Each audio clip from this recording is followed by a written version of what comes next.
Ready. Set. Gamecast.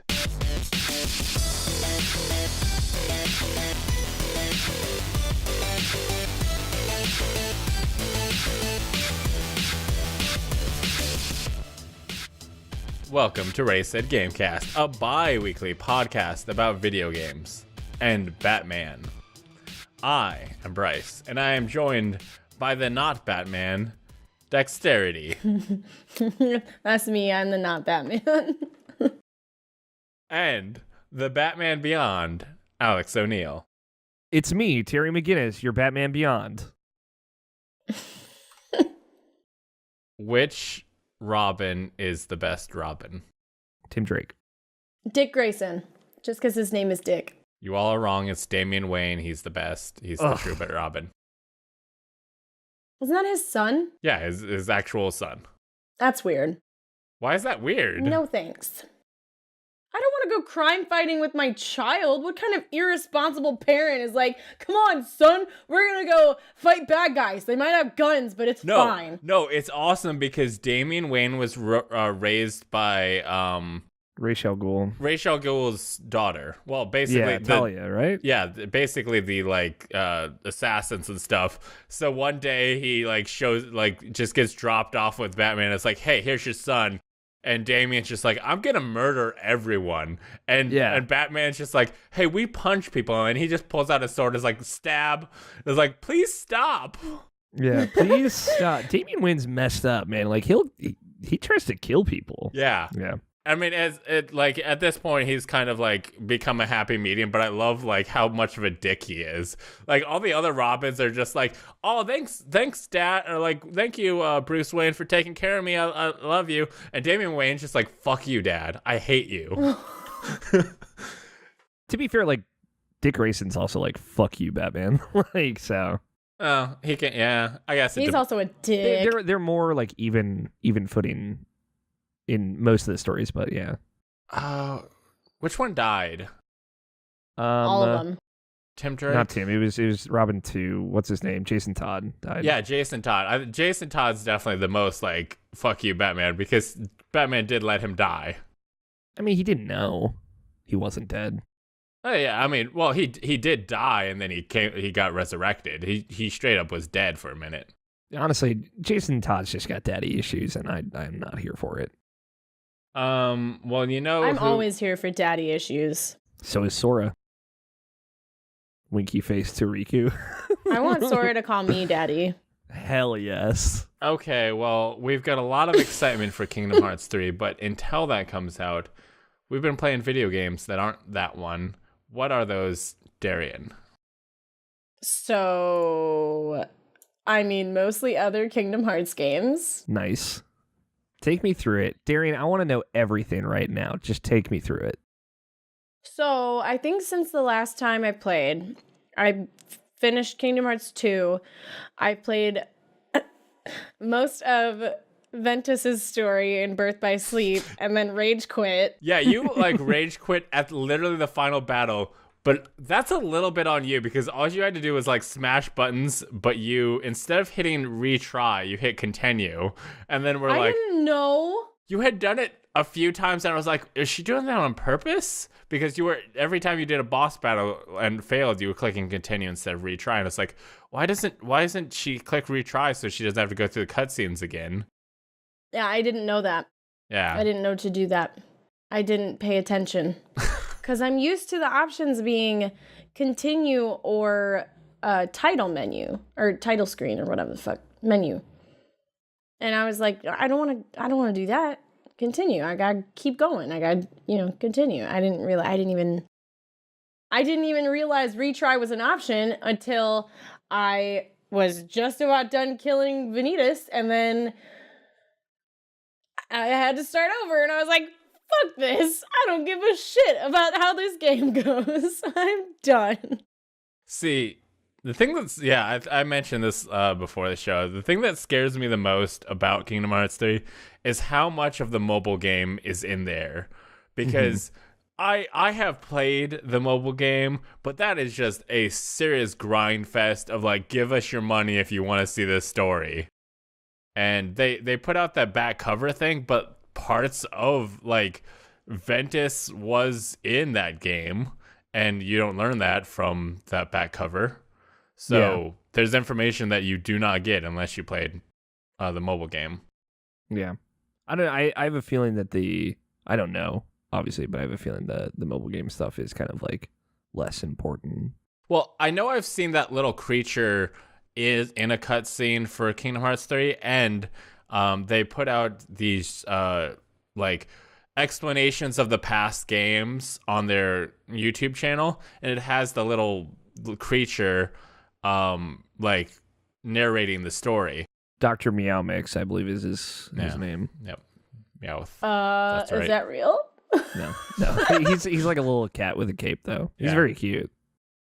And probably evil. He's the next bad. After Xenonort. Xenonort. Zeminus. Zeminus Nort. Okay, how's Kingdom Hearts? Darian. Oh, it's very good. All of them? I'm just grinding to all of them. All of them are good, except for Chain of Memories. That one can suck a dick. I really love the story of Chain of Memories. Me too. The actual stuff of it, yeah, the gameplay sucks. The gameplay is very bad, and I really just wish they would have dropped the bullshit when they did Chain of Memories, but they didn't. They still made me suffer, and I hate it very much. I will never play Chain of Memories or Chain of Memories ever again. Never. You can't pay me enough to make me do it. I will give you $200. I'll give you $3,000. I will consider. Never ever, no matter how much. Okay, 200, I'll do it. All right, any money? Sure. Never, no matter how much money you give me, 200. All right. Well, I guess I'm playing streams tomorrow. Okay, let's do this. No, I get it. I'm with you, Bryce. I really like the story of that game, but yeah, I'm just not a fan of card games just in general. So. And I played Chain of Memories really late after I had played Kingdom Hearts 2 for sure, because like originally that was on Game Boy Advance and I did not have that. Oh, so you've only played Chain of Memories? Yeah. I've only ever finished Chain of Memories, yeah. Oh my gosh, I almost didn't finish Chain of Memories because I finished Chain of Memories on the Game Boy Advance, and it was exponentially more enjoyable on the Game Boy because I think it was smoother. Like, I feel like somewhere in the update, in bringing, I guess the remake, I feel like some of the essence of the game was lost. Most people do say that, but I had a considerably better and easier time playing Chain of Memories than I did the original. But keep in mind, like a 10-year difference, so like I was a lot older when I played Chain of Memories. Yeah, I ended up having to like set Chain of Memories down for like a year and then ended up trying it again. Chain of Memories. Apparently she doesn't like when I say Chain of Memories. It's just it's like remake, remastered, redone, Chain of Memories. Oh, okay. What's the pronunciation of X when you're talking about Kingdom Hearts? Is it X? I bet it's X. And I think that has more to do with the Japanese, isn't it? It's a Greek symbol. Ah. Yeah. I think it is. It's funny too because when they introduce that, they also say they're like the key, sometimes pronounced Kai, and I was like, y'all just fucking yourself on this one. They only mentioned that once, too. Literally once. I agree. Hey, Alex, what have you been playing? I played some stuff. I don't know, like, do you just want to talk about Kingdom Hearts more? Or like, oh no, I'm just working on. I'm gonna level 99 Sora for the first time in my life in Kingdom Hearts 2 before Kingdom Hearts 3 comes out. Nice. Okay, did you play the cutscenes? Watch the cutscenes from Recoded in 365 2 days?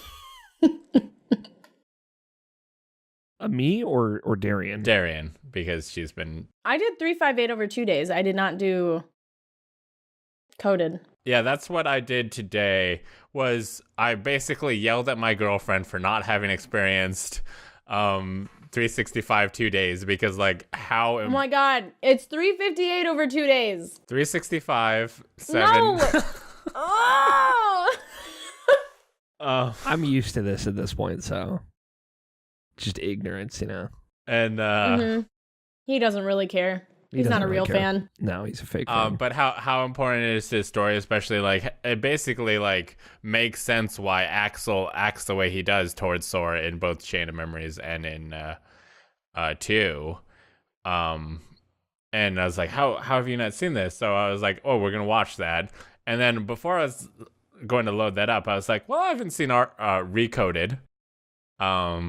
And we sat and watched that, and a lot of that is like kind of filler, but it does explain what Maleficent's what she's trying to achieve in Kingdom Hearts 3.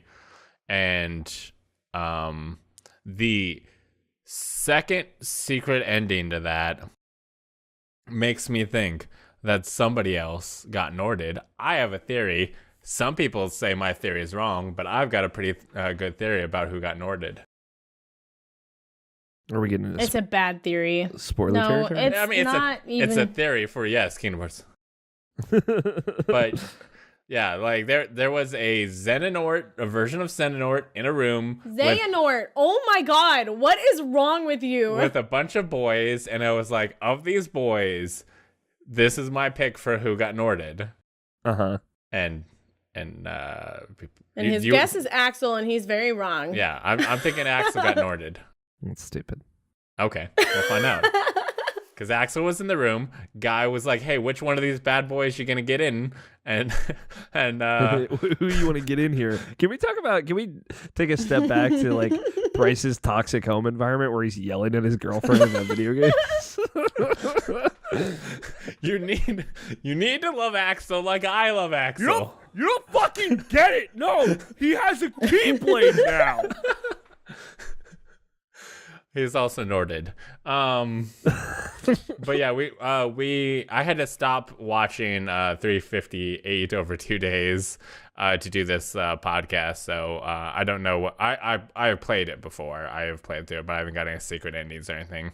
I don't think there's a secret ending to that game. Don't all of them have secret endings? As far as I know, but I'm thinking back and I don't remember. I mean, Recoded had 2 secret endings, so. Kingdom Hearts 2's secret ending alluded to all of Birth by Sleep. Yeah, I mean, that was like... Which I unlocked for the first time on accident while I finished Kingdom Hearts 2 the other day, and I don't know how, because the criteria is basically to 100% the game, which I think they lessened when they did Final Mix, but I still didn't even do all of the missions or get all of the treasures at all. What difficulty did you play on? Standard, yeah, that's weird. You have to finish Timiny's journal to get the secret ending. I was so confused because it wouldn't let me skip through the credits, and I was like, "This is weird." Like I got to skip through the credits in Kingdom Hearts 1. Like but Kingdom Hearts in the final mix of Kingdom Hearts 2, there's like 2 versions of the secret ending. There's like the short one, and then there's like the really long, like 4-minute version where it's like you see the whole fight. So maybe you just get I think I just got the short one. Yeah, I think you might just get the short one for finishing the game, no matter what, in the final mix version. Okay. So, but that long one, very cool. Yeah, see the truth. What did I just do? Oh God, what have I done? Okay, Taryn murdered somebody. I'm being stabbed in my ankle by something I can't see. It's a cat. It's a cat with a gun. But it's a gun sword. So it's a gun sword. It's Squall. Ooh, yeah, it's Squall Leon. up in this bitch. Hey, Alex, can you tell me about video games? Yeah, I played some video games. It's funny. So I played the Kingdom Hearts games like all through again like last year. I did this limited run podcast with the fine folks over at Three Best Friends, and they we all played through all the Kingdom Hearts games. That was fun. I'm very excited for tonight to play those games. But outside of Kingdom Hearts, I played some Sea of Thieves. Have you all? How's that game shaping up to? I recently picked up an Xbox. There's the Shopko closing out, and they're like, take anything in the store, just have it. And I was like, yeah, maybe this is my chance to get an Xbox. And nice. It was an Xbox S. I think it was like a launch Xbox S. S is still great. But yeah, so I've been poking around in the Game Pass. I haven't gotten to Sea of Thieves just because I feel like the most of that fun is with the multiplayer. And I feel like right away when that first came out, everybody was poking around at it, but now it's kind of like, died down quite a bit. I played maybe like 4 hours, one session with my friend Nato back in March when it came out, right? Just very, very dabbled with it. And I was like, man, I spent 35 minutes trying to put a pig in a cage. And I was like, is that a euphemism? No, that's like a literal, like one of the trading guild or whatever. It's like they'll send you on odd jobs and it's like, catch a chicken, catch a pig. Like, here's some cages. Go fucking catch those animals. Did that a curse on this show? I forgot. I mean, absolutely. Literally, last time you were on this show, I had to add the explicit thing to the title because normally we curse, but we've got into last time we talked things about tentacle porn. Yeah, we got into some X-rated stuff. So I think if you could keep it to just cursing, I think that's gonna maybe. I mean, I'll put it up either way, but I don't know what you mean by just cursing. I have a way of life. I'm a free spirit, and I don't want to be oppressed like this. Jesus, you live your best life. They'll have to adapt to you. My best life. Anyway, Sea of Thieves. I played my co-host on Irrational Passions podcast, Tony. He got like way into it. Plug. Got way into it recently. Like put like over 100 hours into it in the last like few weeks. Because like he follows like the guy who's like the number one streamer now, and he plays Sea of Thieves all the time. Ninja, number one streamer on Twitch, I should say. Bigger than Ninja. I forget what the guy's name is. Do you guys know this guy's name? The most famous guy on Twitch. I don't know his name. I mean, I've never watched him. It's not most famous. He's most. It's like the most watched. Shroud? No, I don't think Shroud's right. Ninja Shroud Summit? Summit. That's it. But yeah, so he plays Sea of Thieves all the time. So my co-host got into it. He's like, "You've got an Xbox. You own this game. Come play this game with me." So he played on PC. I played on Xbox. We got together. It was my first time like actually playing on like the 4-man ship, the Galleon. And obviously it was the first time for me playing it in 9 months. That game is like totally different. Like down to like the UI, the way the guns shoot and feel, like it is a different game than when it first came out, which is cool. I mean, like obviously I'm not a stranger to games that have changed dramatically since launch, like Destiny, one of my favorite games. Destiny 2, my most played game of last year easily. And I had a really good time. It is mostly like just dicking around us. Like we tried to do like this multi-part quest where it's like go to these islands in like the dangerous part of the sea. Basically, Tony's like, who had been playing it for hours and hours and hours, like, cool, this is your first time playing in forever. We're going to do literally the hardest thing that you can do in this game. Let's go. It's like, all right. And we fought like a ghost ship. We got attacked by a megalodon. Like tons of crazy stuff happened. And I had a good time. I think like there is still some level of umbrage I take with playing the game. The shooting is better now than it was at launch, but it's still not great. There's still a whole lot of like, we got hit by a lot of cannonballs and somebody's got to go patch up these holes in the bottom of the ship and like take out the water, and it's like, all right, but like I'm just doing this over and over again. There's still a whole lot of, I just want to do this quest, but I keep getting attacked by like this or that or this player or that player, et cetera, et cetera. But as far as like it the way I described it on the most recent episode of IP where I talked about the experience, it was the first time I felt like a part of a crew and it like worked and it was fun, right? Like when you have like multiple people have to operate the sails on this ship, somebody's steering the ship, people are aiming the cannons, people are like checking the map or checking the compass or like doing whatever they need for quests. Things like everybody has to be doing different things at all times. It scratched this itch, like the idea of Star Citizen, if you guys are familiar with that, like, which will never come out, but the pitch for that game was like a space game where you have like a ship and like you have multiple people running the ship, like somebody's piloting it, somebody's shooting the cannon, somebody's like navigating, things like that. It felt like that on a smaller scale, like actually attainable. and it was really cool. Like when everything is working and you have a group of people that are actually like working together to make it happen, like to pilot this galleon, it feels really cool. It's like there's nothing quite like it, and you feel like a crew in a way that few games have ever even come close to. I think that's rad. Have they given you a reason to, I guess, care? Like, it kind of seemed like, hey, you go do these quests, you get gold, and then maybe you get a cosmetic thing. Like, is there a sense of progression? So, like, you have the rank with all of the factions, right? Like the treasure faction, or this faction or that faction, or like their new faction that they've added in the kind of two major expansions. And really, you're just kind of leveling up that faction, getting money. I didn't get any of that, keep in mind, because I was like level 1. And then by doing this quest, I went up to like level 13 with all the different factions, because I was doing some very late game stuff. The idea is if you max out all your factions, you become a pirate legend and you get certain perks and stuff from that, like certain ships and things like that. I didn't get any of that. I was very much on a kind of like guided experience where I was being brought on this quest and just going through the act of playing it. So I didn't necessarily glean any of that.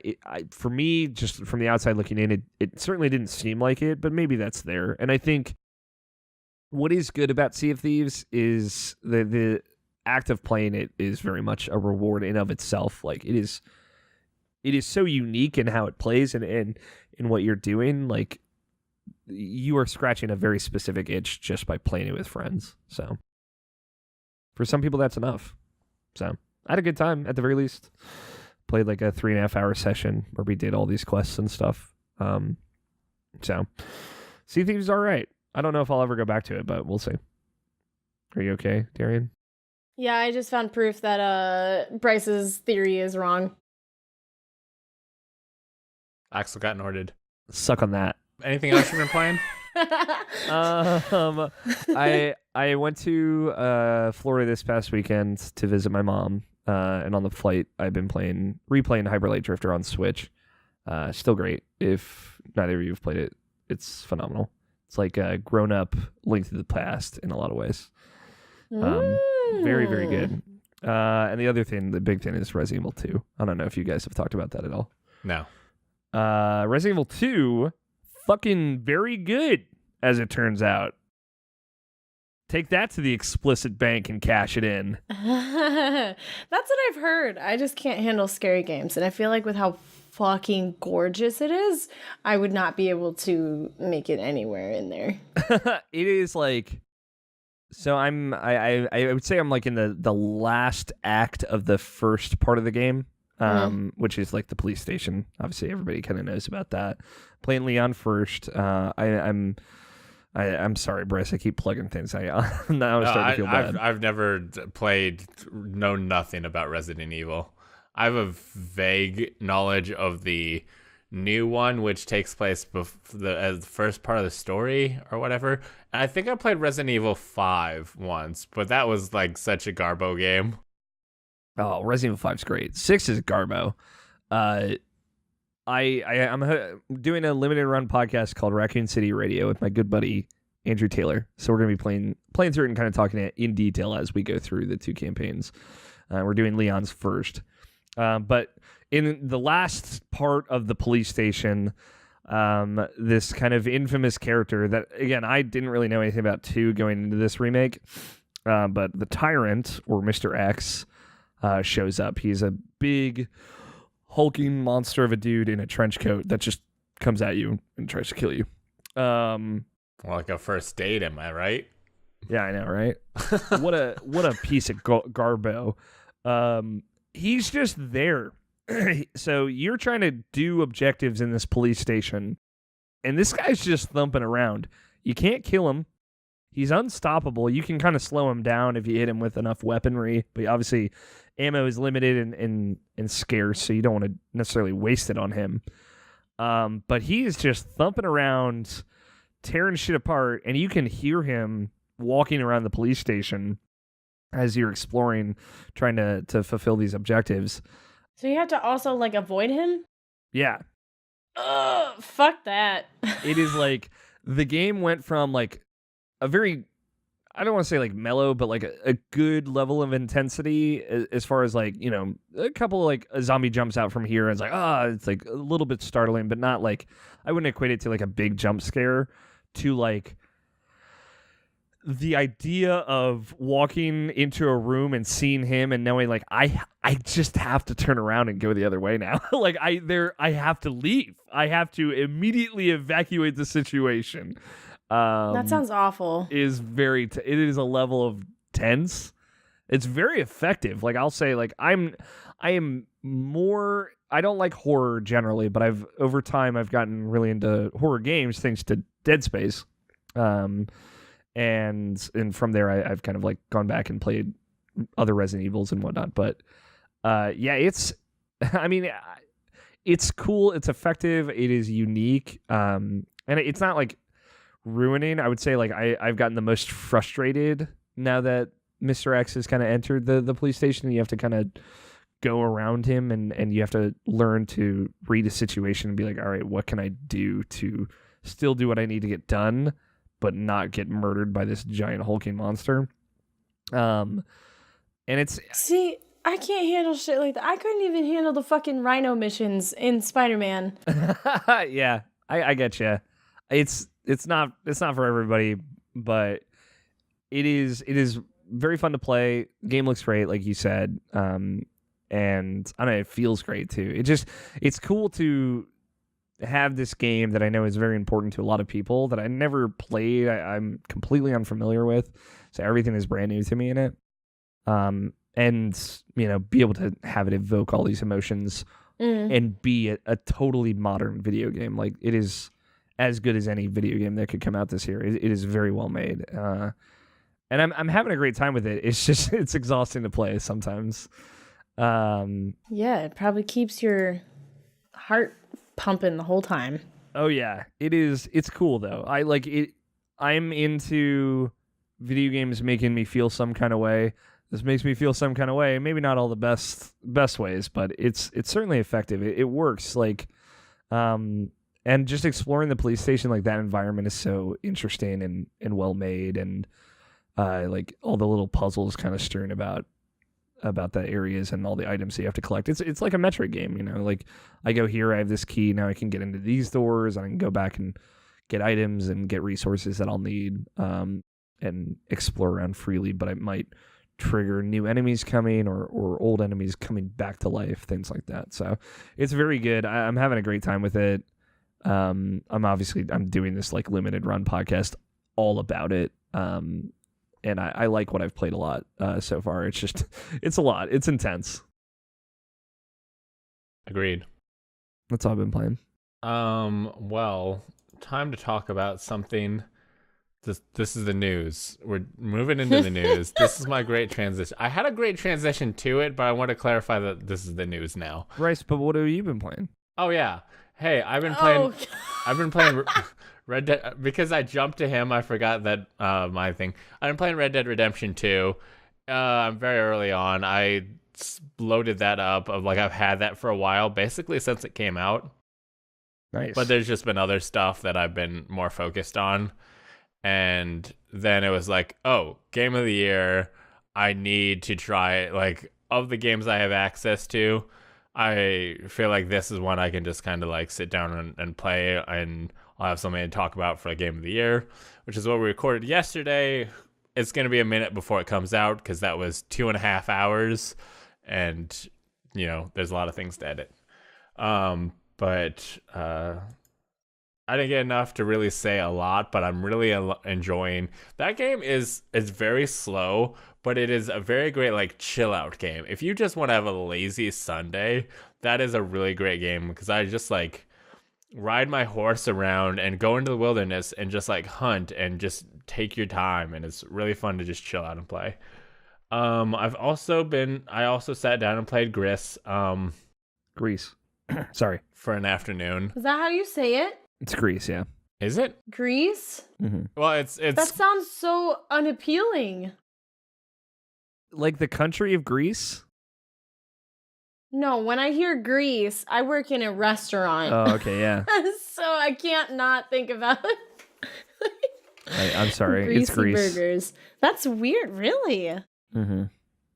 I think it's I don't know. I don't want to denounce like a country or attach it to a country or anything, but yeah, it is Grease. I think it's designed to be it's designed to be gray because it's literally about basically color coming back, or like you're bringing color back into the game. And apparently, like, I've heard other people be like, it's about like loss and stuff. I can get that to a certain extent. It's very like abstract about that, so you kind of have to kind of read into it. But it's a very beautiful game. And did you finish it? Yeah, like it's only takes about 3 or 4 hours. Yeah, I loved Grease. I was very emotional by the end of it. I think it is very much like you make what you make out of it. Like it is. I feel like different people will play that game and kind of get different things from it, take away different things. But yeah, I think loss is a big one, but depression was a big one that I took away, of like kind of overcoming your own internal depression and adding color back to the world again. Yeah, I think it's a phenomenal game. I just know that one bit where that like snake is chasing you through the water, it was just like my heart was pounding that entire time. Like I felt like I was like one mistap from death the entire time, and probably like they probably was very lenient, and they just kind of made it so you like were about to die the entire time, but like the music and the intensity of that all was so good. Yes.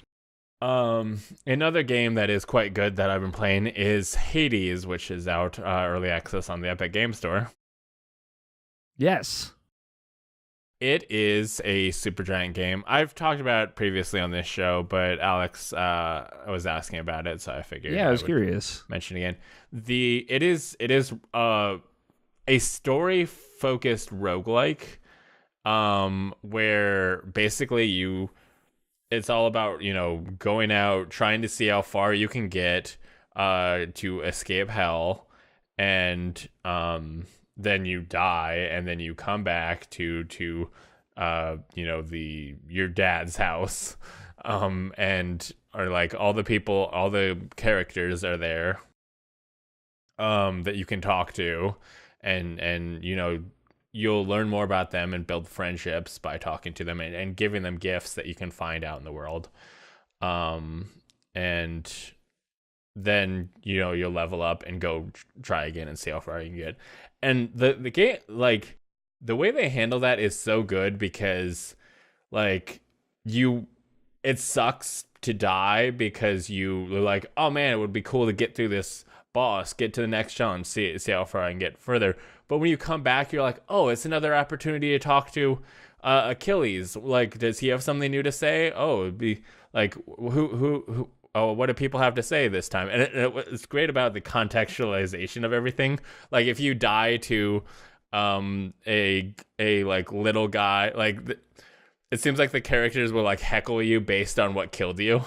And like there's lots of different like characters that are interacting and stuff, but they play the story very slowly and subtly, that I don't know how many runs I've done or how I've been playing for quite a decent amount of time. And there was just one little thing that Hades ended up saying that was like, oh, this completely recontextualizes everything. And there's definitely different interactions that I'm like, at every moment going, who can I trust? Who's, what's really going on, at the same time of just going, I need to, the main gameplay thing of just fight your way through doesn't change, but I'm always asking myself, what's going to happen when I get out? Do you feel like those kind of relationships are going to ultimately matter in the end, or is it just kind of flavor around you dying and playing again and again and again? There is actual like relationship bars that literally they'll be like, you are this many hearts into the relationship. And definitely you can give different people gifts, and the first time you do so, they'll give you something in return that'll allow you to basically get a buff. You can select one buff per run. Things that are like, this god, like, I'm trying to think of a god. Artemis will be the first god that you encounter, and her the ability she gives you will be more powerful. Or like you'll just go out with more health or whatever. But I feel like in terms of the hearts, you're unlocking more story. I don't think there's multiple endings or anything. I just think it's more like, you'll find out the story as you talk to the people, and maybe if you did a speed run, you would probably get through the entire thing and not know the full story. Because I think they very much expect you to die to learn what's going on. I really liked what they did. I don't know if you played Pyre. I played a little bit. It wasn't I loved their other games. Bastion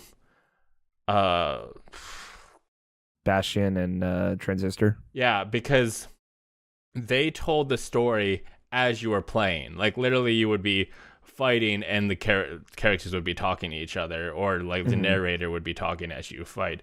But Pyre, like, it seemed like the story was happening, like it was like bogged down between gameplay. And it, like, I was like, I want to do more of the game, like, but I have to sit here and click through these cutscenes or cut through this conversation that I bounced off. But that's fair. Like, the trick with Pyre, I think too, is like you don't really understand the scope of the story until you're like a few hours in.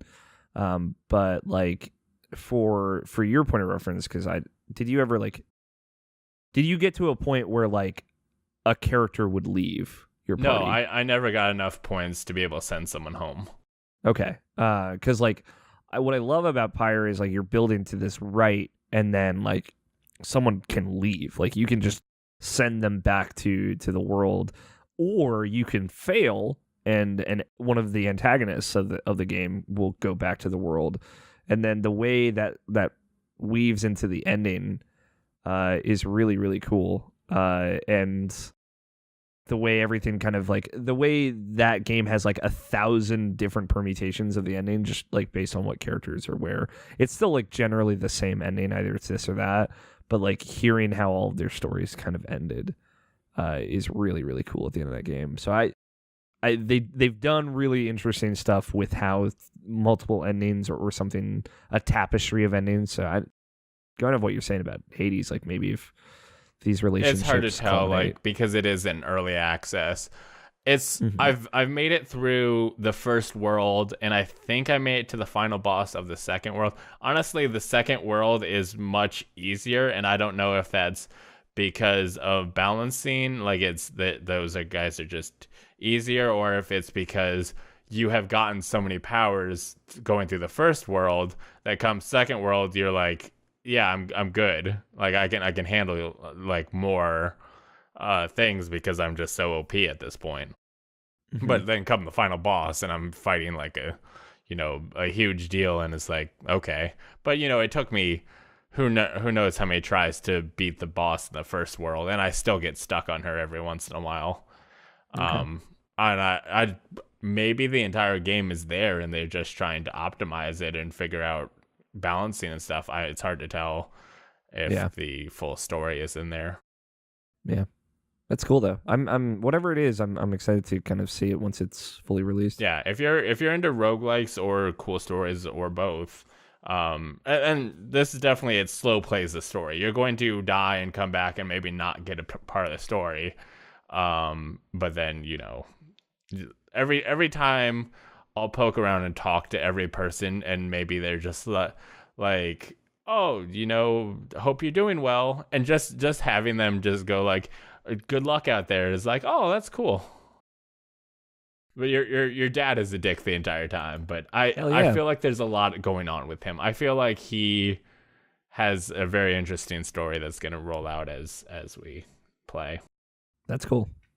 Yep. And then I already mentioned the Kingdom Hearts cutscenes I've been watching today, and that is what I've been playing. But a game that this is the news this time. This is news. A game that some people won't be playing is Metro Exodus, and that is because it is not going to be on Steam. The developers, Deep Silver CEO said, Epic's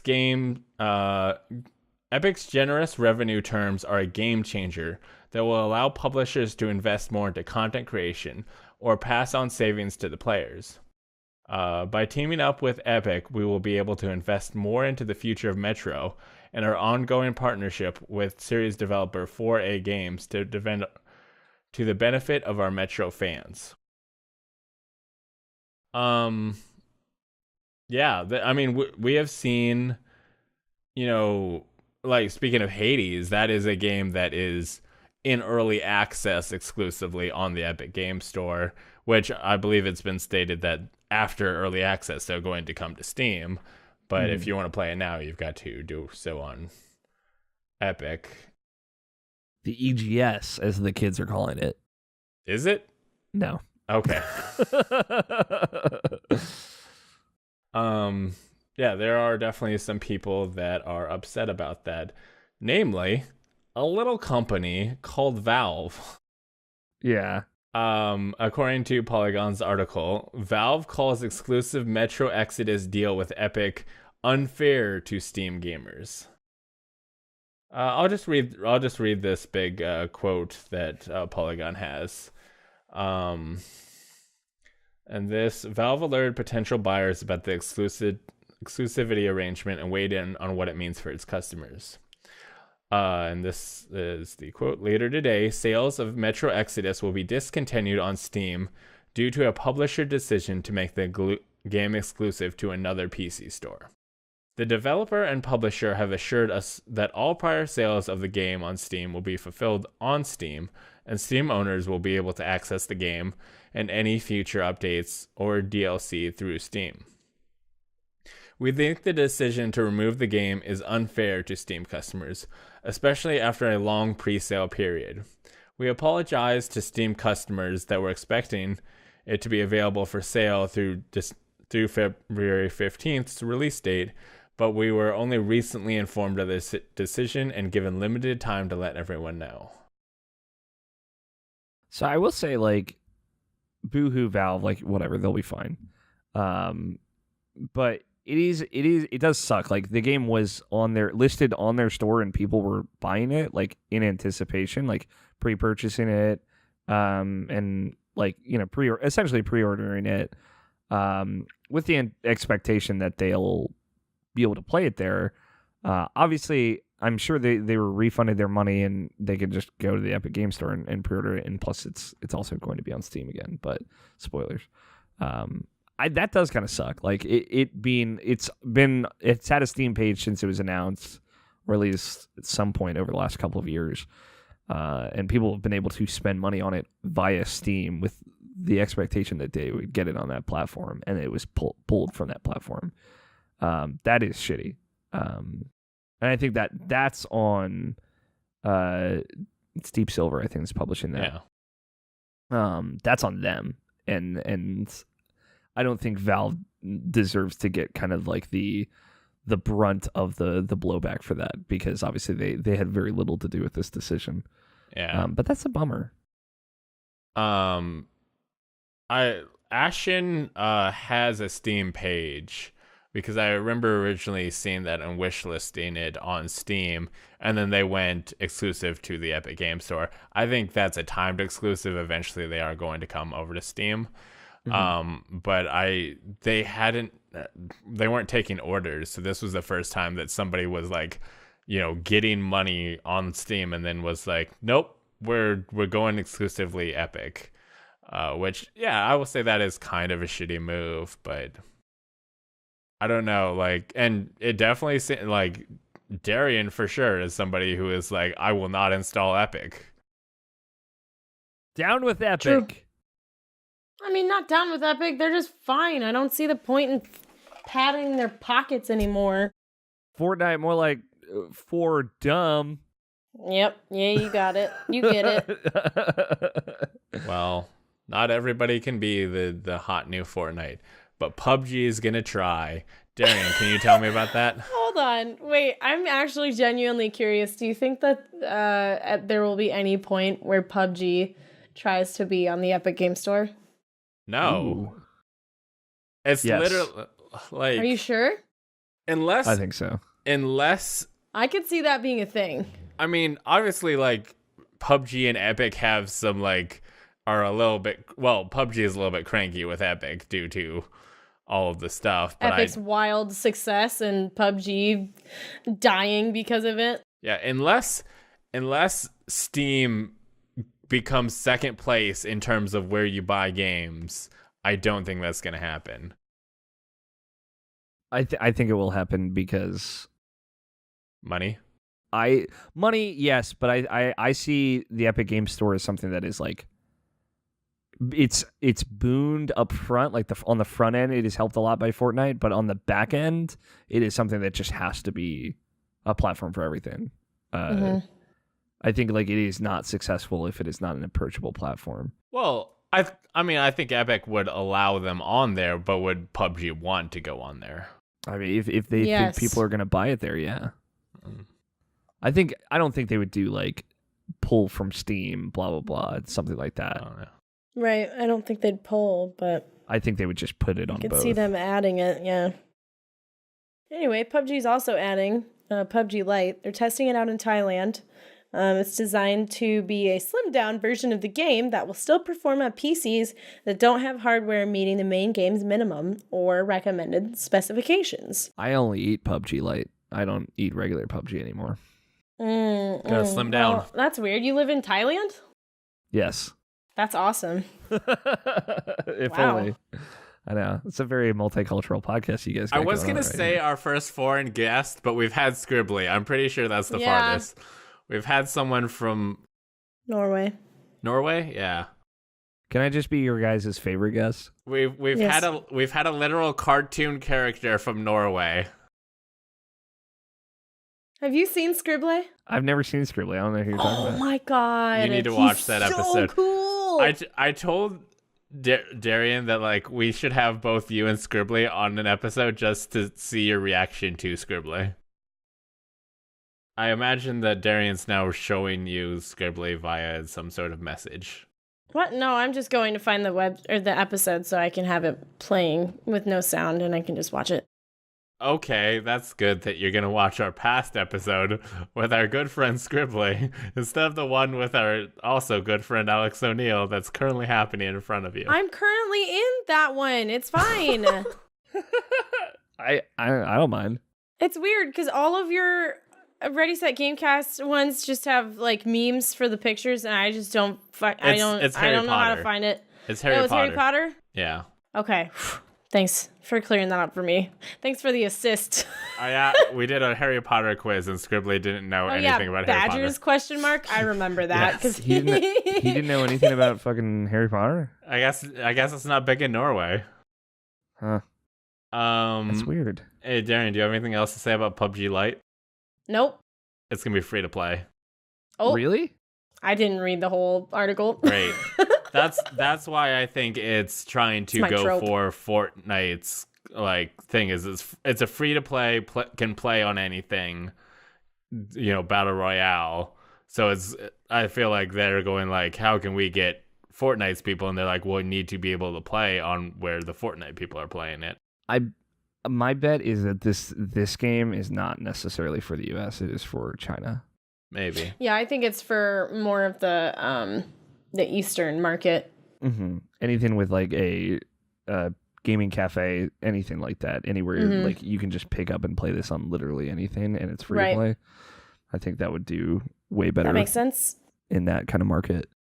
EA has canceled the Star Wars open world game, which is the Visceral project. Rest in peace, Visceral. They made Dead Space, right? Yes. That was them? Yeah. Honestly, that pisses me most about Visceral going down was Dead Space is a great series. Yes. But... Give us Dead Space Remastered, you fucking cowards. Oh, that would be great. Dead Space and Mass Effect Remastered would literally print money, but no one seems to want to do it at EA. Because we don't do remasters. Here's Burnout Paradise Remastered. So this is a quote from EA. So it was rumored, based on Kotaku. EA offered this, I guess, rebuttal, which seems to only be confirmation. They said, "There's been speculation overnight about one of our Star Wars projects. As a natural part of the creative process, the great work by our team in Vancouver continues and will evolve into future Star Wars content and games. We're fully committed to make more Star Wars games. We're very excited about Star Wars Jedi Fallen Order from Respawn, and we'll share more of our new projects when the time is right," which just totally lines up with what Kotaku said was that game was canceled, and then they were going to work on a new Star Wars game. Yeah. And, like, keep in mind, this game was never really announced, too. Yeah. So, like, this is a project that didn't even become... They were never even confident enough to announce, but they were working on likely for at least a year and then canceled. It's just... Yikes. The thing that just pisses me off about this is that EA is the only one who can make Star Wars games right now, and they have been doing nothing good with it. Their contract, I found it, is through 2022, I believe, or 2023. All I can think about is, like, Disney has to be thinking about buying out that contract. Like, however much money they need to pay EA to cancel, like, break that contract, like, they have to be considering it. It could be billions of dollars, and it would still be more profitable to cancel it, I think, and have any other developer start making Star Wars games, especially with, like, Marvel Spider-Man being one of the best-selling video games of 2018, and that's another one of their properties that was, like, everything they're doing Marvel is, like, going well. And it's like, man, if we just did this with Star Wars, maybe we'd be making money hand over fist. And they're not. And all EA is doing is canceling Star Wars games. And almost brought down, like hurt gaming in general because of a Star Wars game.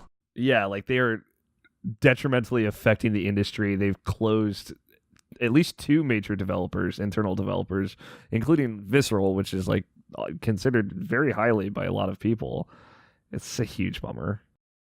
Darian, can you tell me about another huge bummer? Another huge bummer is that GameStop canceled a bunch of the Kingdom Hearts 3 Special Edition PS4 pre-orders. They oversold them by a lot at a lot of locations, and they just forced refunds, or gave... They canceled them and were like, here's $25. Yes, a $25 gift coupon. Yikes. To only be used at GameStop. It's a big yikes. Yeah. My brother, his console was canceled under this. Super sucks. He had already sold his PlayStation 4 in anticipation of finally upgrading to a PS4 Pro and getting the limited edition Kingdom Hearts 3 model.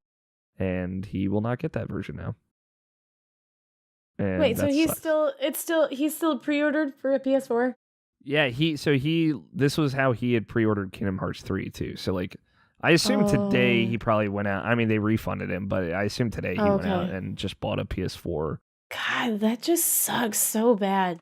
But yeah, this was the one that he wanted. I hate everything that they've done so far with this particular console. It's such a bummer. Yeah. I feel like it had so much potential when they initially announced it. Like, I wanted one. Mm-hmm. So bad. Everybody wanted one. And they should have just made more. Because they could have sold, obviously, many more than they made. Such a bummer. Yeah, my friend and co-host, Brian Nabishin Jackson, ended up importing it from Japan. So he still got it. He still got the console, just the Japanese one. Yeah, what can you do with that? It PS4 is not region locked, so it works fine in the US. But you have to pay a fucking arm and a leg for shipping to get it here. So, well, you know what you don't need to pay an arm and a leg for? To become a Patreon supporter of this podcast. I'm gonna do it. Darian was tasked to it with it, but she's now looking at how to import a PS4 from Japan. So it's only $654. It's fine. You could do it. Amazon.co.jp. Last Geek has launched a Patreon at patreon.com/lastgeek to make great content like this podcast. For the low price of $5 a month, you can get a shout out on each and every episode of Race Set Gamecast, like Aaron C. and Dragon Lucas did. Thank you. We appreciate you. Shout out to Dragon Z Lucas or Dragons Lucas. It's a hotly debated name. Dragon Ball Z Lucas. Yep. He seems like, or she seems like, a super cool person. I'm fairly certain it's a dude. I don't know. His name's Lucas. Assume. Are you sure it's not Dragon?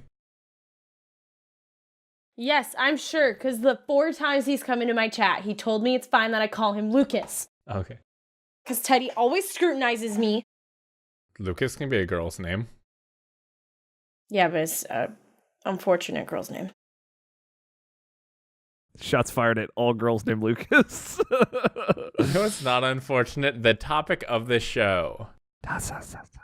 All this Epic news has us talking about more Epic things. The Epic Game Store is trying to bring down Steam, the store that basically made PC gaming what it is today.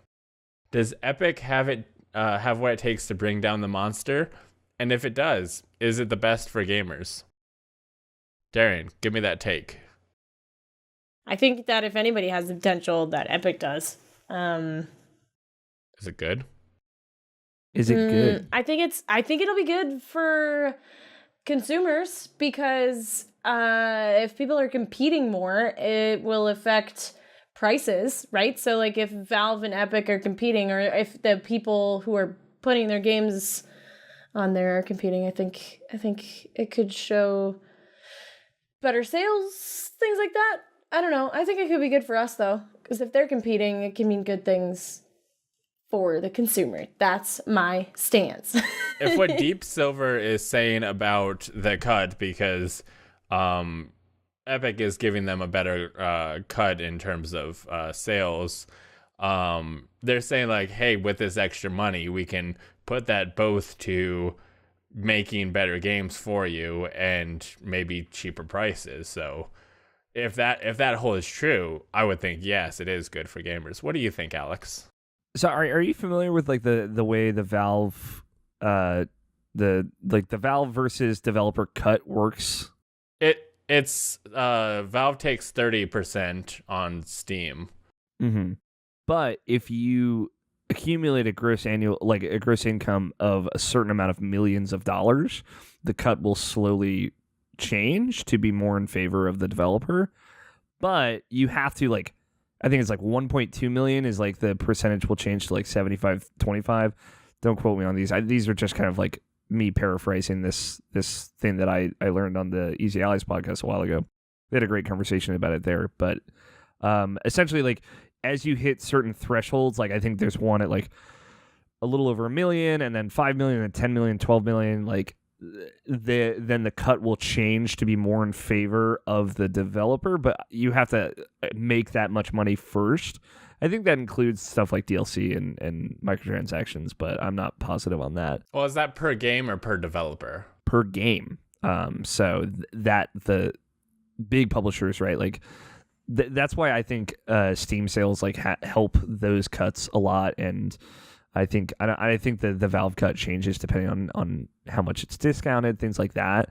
But Epic Games out the gate is minimum you are getting 88%, and we were getting 12%. And I think it's better if you make it with their engine. Yeah, I think if I heard something about if you are publishing on the Epic Game Store, you can use the Unreal Engine totally. Open source, and I know Epic is pushing a ton of tools on the Unreal Engine side of things. So do you think that Epic is going to be the place to go for indie developers? I think at the start I liken it a lot to Bandcamp. I buy a lot of my music on Bandcamp because I know it's a better cut for the musician. And I consider myself a relatively conscious consumer, right? If I bought PC games, I would probably start buying them on the Epic Game Store because I like to support developers more. That's just a personal thing. It's why I buy games new. It's why I buy a lot of games digital. I don't buy used games for that reason, right? Even though it's maybe a better deal for the consumer, but I'm like, I love this thing, or I like this game. I want to support the developer. So I think, indie games especially are going to get a better deal there, but also the Epic Games Store is currently curated as opposed to Steam, which is kind of curated, but the oversaturation is ridiculous. I echo a lot of what Darian said. Like, I think competition is going to make Valve have to step up their game. They've been the king for too long, and like things like itch.io and whatnot have kind of created new spaces for smaller developers to finally make a better profit and whatnot, but they're not big like Epic is, and Epic just has so much money to throw around. Like, I think they have a lot of clout. I don't think this is something that dethrones Steam, but I think it is something that could run concurrently with Steam, a la like a Microsoft to a PlayStation. Although, God, I don't want to live in that world where people are like, I'm an Epic Games guy and I only buy stuff on that store, just because that sounds like a nightmare. Yeah, I really hope that the beauty of PC gaming is that you can literally have all of these. And there's definitely, it's annoying to have like 10 different launchers because, I want to play my Steam games and I want to play Overwatch and I want to play Hades. And then suddenly you've got like a bunch of different programs just to play and download your games. Yeah. So I can see that, people not wanting to have them all, but like there's nothing that really stops you from having them all. Yeah. And I don't know, like platforms like Humble Store are great. Oh, I love the Humble Store because I'm getting discount prices, helping people, but I'm still getting Steam codes at the end of the day. Yeah, and also like you can then download, you can choose how much goes to the developer as well. Yeah, and they'll sometimes give you DRM free copies. Yeah, a DRM free copy, right? So like there are great other platforms, but none of them are just big enough to challenge Steam. Like the thing Valve needs above all is just somebody to challenge them, to like actually put them in a difficult position, which no one has yet. And I think that will result... I think Epic has now. Yeah, and I think that's going to result in them changing some of their practices and maybe making things better for consumers and better for developers. I think we're already seeing that fight starting where they're kind of starting to slowly tweak stuff, trying to slow the stem of people jumping ship over there. And what's interesting is I think that it might be the way Epic is playing it right now is that like people are exclusive to Epic. Like there's nobody who's just on both right now, to my knowledge. Yeah, I can't think of anything off the top of my head, at least. I bet there might be something, but... There was also an argument that Boogie2988 brought up that like Steam started as a launcher for its early games. Yeah, it was just Steam games or Valve games. Well, yeah, Valve games like Half-Life 2, it's shooter, the Counter-Strike, Overwatch, no. Team Fortress 2. Team Fortress, things like that. That's what Steam started as, and that's where Epic's launchers started as the Fortnite. I mean, yeah, it was just Fortnite, but like after Fortnite, they like a lot of the things on their store are not them. They've got right, so that's where Steam started with its own game. So you already had the launcher, and then they started adding more things to their store. Epic copied that. I mean, obviously, you have to have a game to start with. Like, all of the launchers have. I guess the only one who doesn't have their own thing is Discord, and technically Twitch, but like.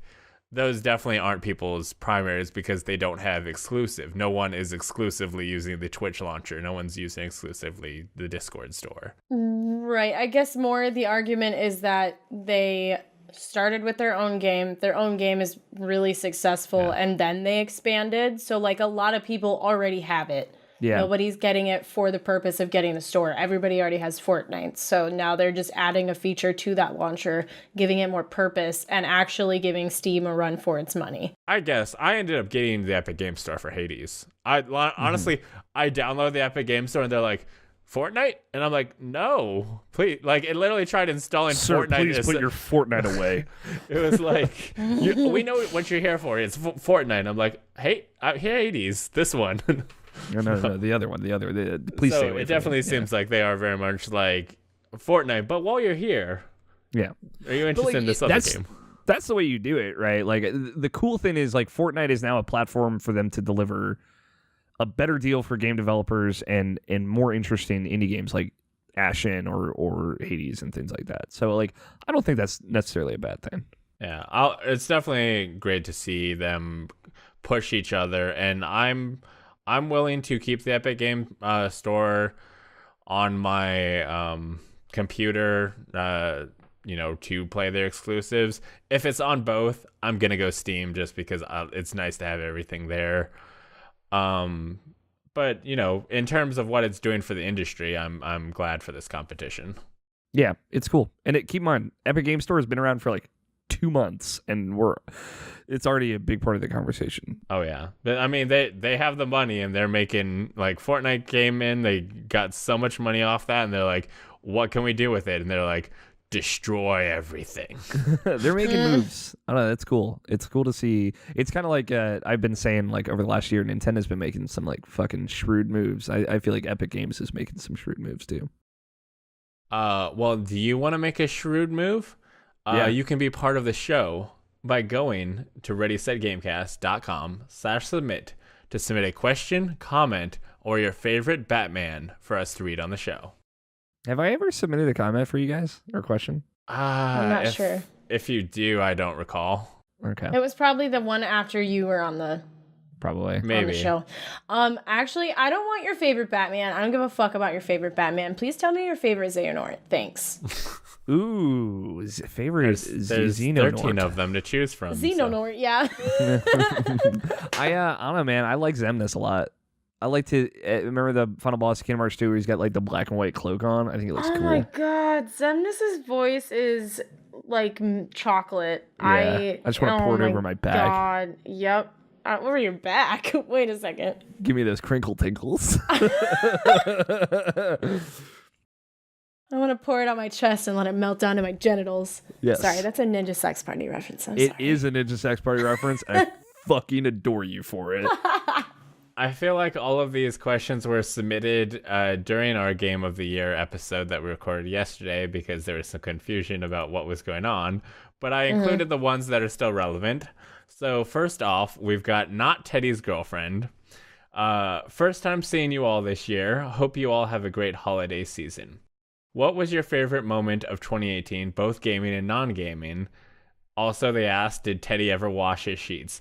I'm just going to say no to that one. Teddy's not here. He did. I'm going to say he didn't do it. No, the week or the next episode after that discussion, he confirmed he washed his sheets. Were you not listening? I prefer not to. This is a bad podcast. I don't listen to it. Wow. I listen to every episode. You're not a true fan. You're not a true fan of Kingdom Hearts. You're not a true fan of your own podcast. What do you stand for, Bryce? If you stand for nothing, what will you fall for, Bryce? Damn it, I was going to go for that, but you deserve it because you've actually seen Hamilton recently. I saw Hamilton 2 days ago, and I'm here for it, so. Well, what were you here for in 2018, Alex O'Neill? Gaming and non-gaming? I had a lot of really bad moments in 2018, unfortunately. It was a generally difficult year for me, but I would say some of the best moments I had, PAX East 2018, having like a full kind of team there with me and covering that event, and just living our best life, so to speak. Certainly a highlight for me. I think that whole weekend was awesome and was really inspiring for me. So I would put that as my number one. Got a non-gaming favorite? I saw it. I did it in 2019, but I saw Hamilton, y'all. It's pretty lit. That was the best gaming moment of Darian.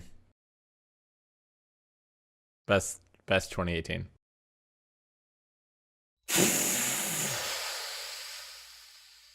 All of it. Nice. Nothing but hits in 2018. Everything she did was this. Every moment got better. Can I say being on this podcast was my favorite gaming moment of 2018? Yeah, we'll take it. I don't think it's accurate, though. It was up there. I said it earlier, and I'll say it again. My favorite thing about Alex O'Neill is how willing he is to lie to us. I'm pretty sure I'm pretty sure I messaged Bryce afterwards and said it was some of the most fun, like one of the most fun podcasts I've ever been on. It was a long time ago. I met Kratos in 2018. I fell in love and found the only love I'll ever have in 2018. His name is Kratos. His name is Xehanort. His name is Xeno. No, actually, I can't joke about this. I'm here for that. You know what? Whatever he's got to do, he's probably not even willing. I'll probably have to save him, and that's fine because I will. I'll do anything for him. Aw. Okay. I met the love of my life in 2018, and I will never be able to go back. In terms of my 2018 started like a downhill slide of just everything going bad. But, by the end of it, I was kind of getting in one of the best places I've been. But I'm going to say the coolest moment, and it's like the first part of what I hope is going to be a thing that's going to continue is doing GameMate Corp live at 2DCon. Yeah, I wanted to ask you about that. Was it awesome? It was scary. We did a live show. I was a dumbass, and because we tried to record it, and of course, about halfway through the live show, I was like, "Oh shit! I forgot to hit start recording." So we only have the second half of it for the people. It's a Patreon exclusive episode. But there was only maybe like 10 people in the room, but it was cool to have people come out to like watch us make our dumb jokes. And I'm so scared of public speaking, which like I don't think people would think just like hearing me, but I just spent the entire time just like talking to Beckers. Like I was just looking at her and occasionally would make eye contact with the audience of like, yes, I acknowledged it. You're here. But the few times that like we were talking about like ox and gonorrhea and we heard actual people laughing, because usually it's just me and Beckers seeing if we can make each other laugh. But literally hearing the audience laugh was like, this is cool.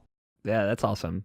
Yeah. So I really like that. In terms of gaming, I guess the end of God of War was really cool.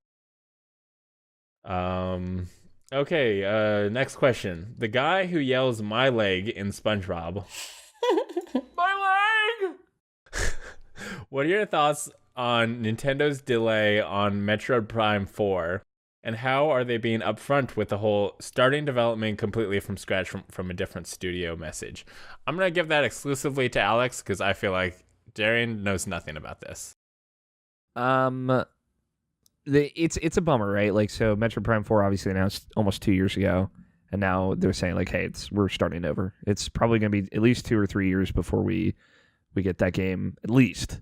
But one, they're bringing Retro Studios into it, and I think that's going to result just in a better game. It's going to be a game that the people that like that franchise are going to connect with more, but also I think Retro is going to be able to kind of follow through on maybe some ideas that they had for that franchise.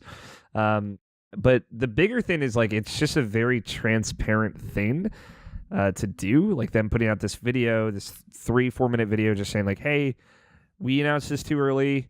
Development isn't going well. We have to restart. We're confident that restarting with Retro is going to make a big difference. And we're sorry that it's going to take longer, but we want to give you guys a game that is worth waiting. I think that's awesome. And it's just that level of transparency is a thing that just doesn't happen from Japanese video game developers. Like the comparison that's been brought up a lot is basically this exact same thing happened with Final Fantasy VII Remake, but Square Enix has said nothing about it. Well, I thought they did. Like, very, very little. Like, they didn't say straight out, like, hey, we are restarting development on this game. But rumors came out that they canceled and scrapped everything that CyberConnect had made that game, and that they're moving development of that game in-house. So essentially, again, they had a thing, they scrapped it, and they're starting over development and changing the direction of the project.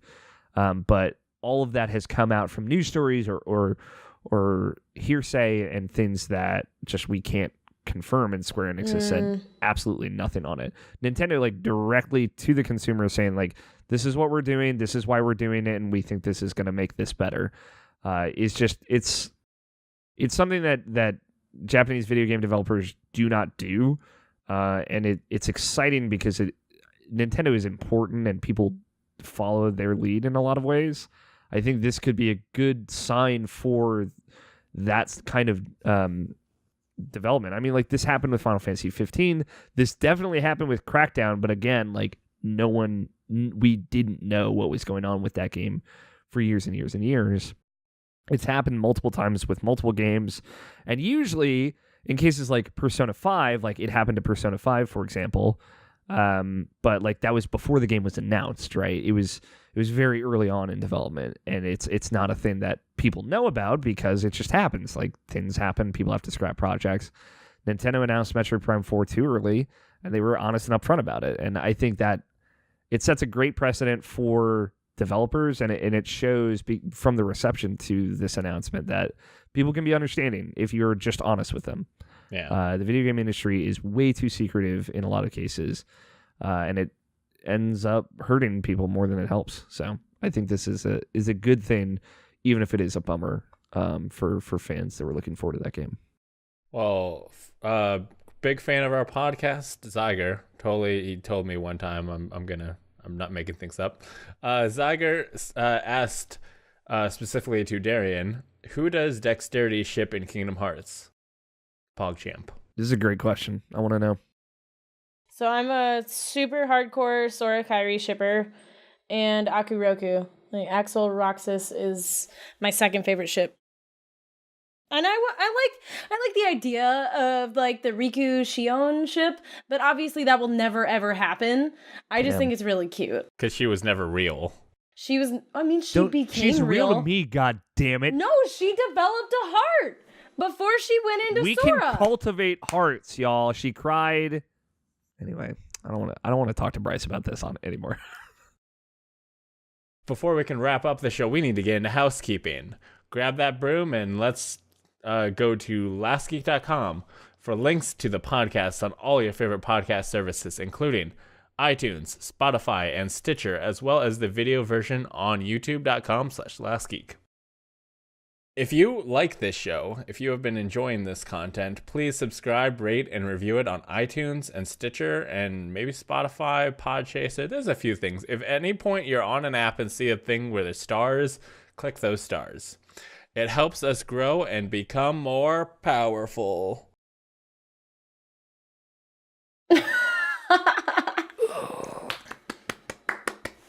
I like that. That was a good job. Thank you. There is a new Game It Corp episode out as per usual. Darian, what is it? We're like 2 episodes ahead in terms of recording, so I can't remember the last one we put out. It was Animals 2.0. I actually haven't listened to that one yet. Yep, Animals 2.0. No, yeah, I have. Where we talk about going out in the wilderness and putting trackers in raccoons so you can battle them against giraffes. Why won't you let me on this show? Do you not think I'm funny?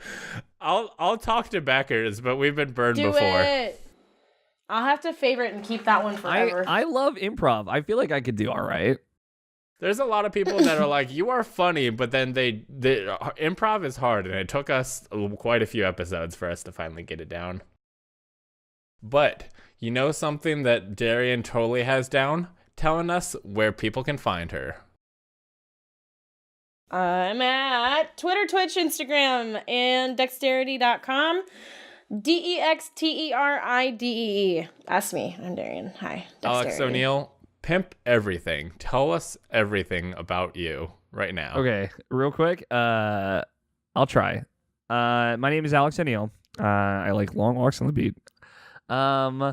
I host a video game podcast called Irrational Passions Podcast. It is a product of a website called irrationalpassions.com, where I am the editor of a small team of passionate folks that write, that make videos, that podcast, that do shows about video games. I think we do some cool stuff. Just to highlight a couple of quick things, we do a show called Video Game Book Club. We just recorded. It's a kind of monthly scheduled show where we play a game, and we set checkpoints and we play the game up until that checkpoint, and we get together and we talk about what we think of the game up until that point, and then we do the rest of the game, et cetera, and talk through a game as we play it. It's a book club, you know. You read a book and talk about it as you read it. We play a game and we talk about it as we play it, and you can play along with us. The game that we are playing for February is Ori and the Blind Forest. It's one of my favorite games of all time. I love it. It's beautiful. It's great. You should play along with us. Irrational Passions Podcast. We just recorded an episode this week where we talked about Resident Evil 2 and stuff like that. I'm trying to think of other things we talked about. NPDs. We had a great segment about the 2018 NPDs. There's a show called Input on there. It's about video game culture news. They just did an episode about the Epic Game Store if you want to hear more conversations about that. We just put out this amazing little video series about kind of like our emotional connections and attachments to the Kingdom Hearts franchise, edited by Scott White, who's incredibly talented. If you like Kingdom Hearts, you should watch them. It's kind of us telling these stories about where we were in our lives when we played the first game, the second game, what we think might happen in the third one, things like that.